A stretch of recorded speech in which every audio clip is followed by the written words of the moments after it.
하나님은 미디안의 압제를 받고 있는 이스라엘을 구원하시기 위해 므낫세 지파 오브라 성읍의 사람 기드온을 사사로 세우십니다. 기드온을 부르신 하나님은 기드온에게 첫 번째 명령을 내리십니다. 그 명령은 성읍에 있는 바알의 제단을 털어버린 후에 여호와의 제단을 쌓고 여호와께 제사를 드리라는 겁니다. 당시 기드온이 살고 있는 오브라 성읍은 바알을 숭배하고 있었습니다. 특히 이 오브라 성읍의 바알 제단은 기드온의 아버지 요아스의 소유였습니다. 기드온 집안이 바알 숭배의 중심지 역할을 하고 있었던 겁니다. 이런 상황에서 하나님은 사사 기드온에게 가장 먼저 자기 집안과 성읍의 우상을 타파하라고 명령하신 겁니다. 달리 말하면 사사 기드온이 가장 먼저 해야 할 일은 무엇이었느냐? 자신이 속한 집안과 자신이 속한 성읍의 우상을 척결하고 여호와 신앙을 굳게 세우는 일이었습니다. 사사 기드온은 하나님께 본격적으로 쓰임받기 전에 우상을 척결하고 신앙의 회복을 이루어야 했던 겁니다. 우리는 이 순서를 잘 기억해야 하겠습니다. 커다란 하나님의 일을 감당하고 두드러진 어떤 사역을 이루는 것이 먼저가 아닙니다. 거창한 하나님의 일에 뛰어드는 것, 이것이 먼저 할 일이 아닙니다. 먼저 있어야 할 것, 먼저 해야 할 일은 무엇이냐? 우상을 척결하고 여호와 하나님만을 예배하는 일입니다. 하나님을 위한 사역이라든가 복음을 위한 사역은 그 뒤에 하는 겁니다. 그런 여러분, 우상의 제단을 그대로 삶 가운데 남겨둔 채로 마음속에 우상을 품은 채로 주의를 하려고 나서지 않기를 바랍니다. 우상의 제단을 털어버리고 여호와의 제단을 쌓는 일을 가장 먼저 해야 합니다. 그 일을 먼저 하고 나서 복음을 위해서도 일하는 것이고 하나님을 위해서도 일하는 것이고 교회를 위해서도 일을 하는 것입니다. 우상을 먼저 척결하고 여호와 신앙을 회복한 이후에 어떤 사역을 감당해야 그 사역을 제대로 감당할 수가 있는 것이고 하나님께 제대로 쓰임받을 수도 있는 겁니다. 이를 명심하시고 가장 먼저 우상을 치워버리는 일, 여호와 신앙을 제대로 확립하는 일을 최우선으로 할 수 있는 우리 모두가 될 수 있기를 바랍니다.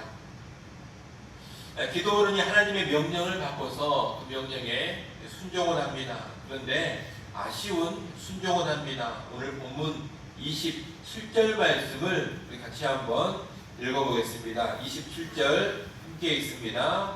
이에 기드온이 종 10사람을 데리고 여호와께서 그에게 말씀하신 대로 행하되 그의 아버지의 가문과 그 성읍 사람들을 두려워함으로 이 일을 감히 낮에 행하지 못하고 밤에 행하니라. 아멘. 기드온은 종 10사람을 데리고 가서 바알의 제단을 하나님의 명령대로 털어버립니다. 하지만 대낮에 순종하지는 못합니다. 마을 사람들과 아버지 가문의 사람들이 두려웠기 때문입니다. 그래서 밤에 몰래 가서 여호와의 명령을 행합니다. 분명히 기드온이 순종하기는 했습니다. 그러나 사람을 두려워하면서 담대하게 움직이지를 못합니다. 물론 순종하지 않는 것보다는 이렇게라도 순종하는 것이 훨씬 더 낫기는 합니다. 하지만 기드온이 사람을 지금 두려워하고 있다는 것은 그의 신앙에 있어서 분명히 큰 결함이기는 합니다. 기드온은 사람들이 두려워 밤에 몰래 바알의 제단을 털었지만 그 다음날 마을 사람들의 추적에 의해서 들통이 납니다. 흥분한 마을 사람들은 기드온을 죽이려고 하지만 아버지 요아스의 도움으로 기드온은 죽음의 위기에서 벗어납니다. 이때 기드온의 아버지는 지혜로운 말을 했는데 바알이 정말로 살아있는 신이라면 자기의 명예가 희추된 이 사건을 방관하지 않고 직접 처리할 것이라고 말했습니다. 즉 바알이 정말 참 신이라면 마을 사람들이 기드온을 죽이지 않는다 하더라도 바알이 직접 죽일 테니 마을 사람들이 굳이 나서서 죽일 필요가 없다는 겁니다. 마을 사람들은 기드온의 아버지 요아스의 말을 듣고서 그 말이 타당하다고 생각을 합니다. 그래서 기드온 죽이려는 일을 멈추게 됩니다. 여러분, 기드온은 사람을 두려워해서 밤에 몰래 바알의 제단을 헐었지만 그렇게 한다고 해서 죽음의 위기가 피해간 것은 아닙니다. 그가 한 일이 다 드러났고 죽음의 위기 앞에 서야 했습니다. 그러나 하나님께서 기드온의 아버지를 통하여 기드온을 살려주신 겁니다. 여러분, 하나님 말씀에 순종하는 그 사람은 언제나 하나님이 책임져 주십니다. 사람이 두려워서 꼼수를 피운다고 안전해지는 것이 아닙니다. 안전은 언제나 하나님께 달려 있습니다. 우리에게 달린 것이 아닙니다. 이것을 잘 알고서 우리는 하나님을 신뢰하면서 하나님의 말씀에 담대히 순종할 수 있어야 하겠습니다. 사람을 두려워할 것이 아닙니다. 주권자는 하나님이시고 생사화복은 언제나 하나님의 손에 달려 있습니다. 이것을 명심하고 하나님만 바라보고 하나님만 의지하고 신뢰하면서 주의 명령이 떨어진다면 그 명령에 어디서나 담대하게 순종해가는 주의 백성들이 될 수 있기를 바랍니다. 이 사건 후에 미디안과 아말렉과 동방 사람들이 이스라엘을 침략하는데 이때 여호와의 영이 기드온에게 임합니다. 여호와의 영이 임했다는 것은 성령이 임했다는 뜻이요 하나님의 능력으로 입혀졌다는 뜻입니다. 여호와의 영이 임한 기드온은 나팔을 불어서 이스라엘 백성을 모읍니다. 이제 기드온은 이 백성과 함께 미디안을 치면 되는 겁니다. 그런데 기드온은 즉각적으로 나가 싸우지를 못합니다. 대신에 하나님께 표징을 구합니다. 37절로 40절에 보면 양털 뭉치를 가지고서 기드온은 두 번이나 하나님께 표징을 구합니다. 한 번은 양털 뭉치에만 이슬이 내리고 주변 땅에는 내리지 않는 표징을 구했습니다. 그리고 또 한 번은 그 반대로 양털 뭉치에는 이슬이 내리지 않고 주변 땅에만 이슬이 내리는 표징을 구했습니다. 이 표징을 구하는 모습은 기드온의 믿음이 연약하다는 것을 보여줍니다. 그리고 기드온이 여전히 다시 말하면 미디안의 대군, 적군을 두려워하고 있다는 것도 보여줍니다. 하나님에 대한 믿음이 부족하고 적군을 두려워하기 때문에 자꾸 기적적인 표징을 요구하는 겁니다. 물론 하나님은 기드온의 이 연약한 믿음을 용납해 주시고 기드온이 요구한 대로 표징을 다 주셨습니다. 연약한 자를 이해하시고 있는 모습 그대로 받아주시는 하나님의 모습입니다. 이를 보면 기드온이 대단한 것이 아니라 하나님께서 연약한 기드온을 사용하셨다는 것을 우리는 분명히 알 수 있습니다. 그러나 기드온의 모습이 아쉬운 것은 분명합니다. 기드온이 지금 이 두 가지 표징을 구할 때는 그가 하나님을 처음 만난 때도 아닙니다. 이미 그 전에 기드온 자신을 사사로 부르시는 여호와의 사자를 만났고 그때도 표징을 구했는데 표징을 주시는 하나님을 만나고 경험했습니다.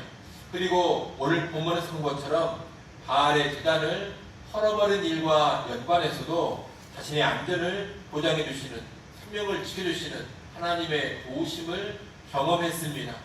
이 정도 했으면 이제 하나님을 신뢰하고 담대하게 나가서 싸울만 합니다. 그런데도 기드온은 거듭해서 표징을 요구하면서 주저하고 있고 멈칫거리고 있는 겁니다. 기적적인 표징이 있어야지만 믿음이 생겨나는 그런 수준에 기드온은 계속 머물러 있는 겁니다. 여러분, 여호와 하나님은 분명 우리의 연약함을 이해하시고 용납해 주십니다. 약한 우리의 모습을 인내하시면서 계속 도와가십니다. 참으로 감사한 하나님의 모습이요 감사한 하나님의 성품입니다. 하지만 그것은 하나님의 입장, 하나님의 아름다운 성품이고 우리 입장에서는 무엇이 필요하냐? 믿음의 성장이 필요합니다.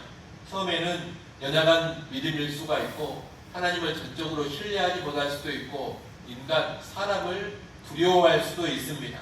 또 표징이 있어야지만 믿음이 좀 더 생겨날 수도 있습니다. 하지만 시간이 지났다면 또 하나님을 경험한 일이 있다면 이제는 믿음이 자라야 하는 겁니다. 사람을 두려워하지 않고 순종하는 믿음으로 나아가야 합니다. 또 기적적인 표징이 없더라도 하나님이 함께 하심을 믿고 살아가는 그런 믿음으로 나가야 합니다. 하나님은 연약한 우리의 믿음을 얼마든지 용납해 주시지만 더불어 우리 믿음의 성장을 아주 크게 기뻐하시는 분이십니다. 연약함을 이해하시는 하나님이시지만 믿음을 기뻐하시는 하나님이라는 것입니다. 그러니 우리 믿음의 성장이 있어야 하겠습니다. 이제는 사람을 두려워하지 않는 믿음, 주변의 형편과 상황에 위축되지 않는 믿음, 특별한 표징이나 기적 체험, 신비 체험이 없더라도 하나님의 말씀만을 믿고 그대로 순종하는 믿음, 여러분 그런 믿음으로 나아가시기를 바랍니다. 이제 막 예수 믿은 것도 아니고 신앙생활 1, 2년 한 것도 아니라면 훨씬 더 성장한 믿음, 성숙한 믿음으로 나아가야 하나님의 기쁨이 됩니다. 이를 명심하시고 우리는 그런 성장하는 믿음으로 나아가서 하나님의 기쁨이 될 수 있기를 간절히 바랍니다. 기도합니다. 하나님 아버지, 기도의 모습을 통하여서 배울 것들을 잘 배우게 하여 주옵소서. 우리가 주님의 일을 본격적으로 감당하기 전에 먼저 우리 안에 우상을 척결하게 하여 주옵소서. 우상을 품고 마음 한켠에 우상을 섬기면서 주의를 하겠다고 나서는 그런 어리석은 자 되지 않게 하시고 가장 먼저 모든 우상을 타파하고 여호와 하나님만을 철저히 섬기고 사랑하는 신앙의 틀을 확립케 하여 주옵소서. 아버지 하나님 또한 사람을 두려워하지 않고 담대히 순종할 수 있기를 간절히 바라고 원합니다. 사람을 보지 않게 하시고 사람을 의식하지 않게 하시고 언제나 주권자이신 하나님 한 분 바라보며 의지하며 말씀대로 순종케 하여 주옵소서. 우리의 믿음이 또한 더 성장해 갈 수 있기를 간절히 바라고 원합니다. 어린아이 수준의 믿음에 머무르지 않게 하시고 연약한 믿음에 머무르지 않게 하여 주옵소서. 우리의 신앙 연수가 더해갈수록 하나님을 경험하는 일이 많아질수록 우리의 믿음은 더욱더 성장하고 성숙해져 가게 하여 주옵소서. 믿음을 기뻐하시는 하나님 앞에 믿음의 성장, 성숙을 통하여 기쁨이 되게 하여 주옵소서. 하나님 이 새벽 시간도 하나님 앞에 다시금 나와 기도합니다. 구하고 찾고 두드리는 믿음의 시간이 되게 하여 주옵소서. 하나님께서 우리의 기도 가운데 귀한 응답을 허락하여 주시고 하나님의 놀라운 일하심도 경험할 수 있는 은혜의 시간 되게 하여 주옵소서. 오늘도 주님과 동행하기를 간절히 바라고 나오며 예수님의 이름으로 기도드리옵나이다. 아멘.